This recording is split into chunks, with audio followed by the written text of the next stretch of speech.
तर लातूरमधील मारहाणीच्या घटनेवरती जितेंद्र आव्हाडांनी जी आहे ती टीका केलेली आहे। जितेंद्र आव्हाड यांनी ट्विट करत जे आहे ते या संपूर्ण प्रकरणावरती टीका केली आहे। जितेंद्र आव्हाड यांनी नक्की काय ट्विट केलं ते आपण पाहतो आहोत। सुनील तटकरेंना कृषी मंत्र्यांबद्दल प्रश्न विचारतात राष्ट्रवादीचे पदाधिकारी चिडले असं जितेंद्र आव्हाड यांनी म्हटलंय। तर प्रश्न विचारणाऱ्या छावा संघटनेच्या प्रदेशाध्यक्षांना शिवीगाळ करत बेदम मारहाण केली असं देखील जितेंद्र आव्हाड यांनी म्हटलंय। जनतेनं आता या सत्ताधाऱ्यांना प्रश्न देखील विचारायचे नाहीतर आम्ही फोडून काढू असा संदेश सत्ताधारी वर्ग देत आहे अशी टीका जितेंद्र आव्हाडांनी केली। त्यांना इतकंच सांगणं आहे की सत्तेचा इतका माज बरा नव्हे। जितेंद्र आव्हाड यांनी सूरज चव्हाण यांनी केलेल्या मारहाणीनंतर ही टीका केली आहे। तर या संदर्भात रोहित पवार यांनी देखील ट्विट करत आपली भूमिका मांडलेली आहे। राज्यातला शेतकरी संकटात असताना राज्याचे कृषी मंत्री सभागृहामध्ये रम्मीचे पत्ते खेळतात असं रोहित पवार यांनी आपल्या ट्विटमध्ये म्हटलेलं आहे।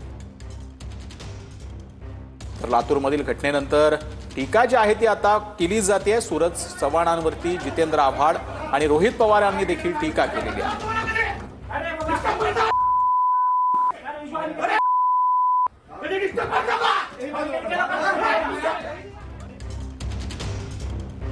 तर काय रोहित पवार यांनी ट्विट केलं ते आपण पाहतो आहोत। राज्यातल्या शेतकरी संकटात असताना राज्याचे कृषी मंत्री सभागृहात रम्मीचे पत्ते फेकत असतील तर जनतेत संतापाचा आगडोंब उसळणारच असं रोहित पवार यांनी म्हटलंय।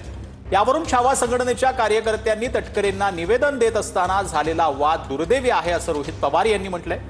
तटकरेंवर अशा प्रकारे पत्ते फेकणं चुकीचं आहे, परंतु त्यानंतर छावा संघटनेच्या कार्यकर्त्यांना करण्यात आलेली मारहाण देखील अधिक चुकीचे आहे। लोकांनी प्रश्न विचारले की आम्ही फटके देऊ, हाणामारी करू असं रोहित पवार यांनी आपल्या ट्विटमध्ये म्हटलंय।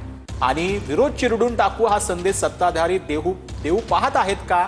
जंगली रमी पे आओ ना महाराज असं टोला देखील यावेळेला रोहित पवार यांनी लगावला।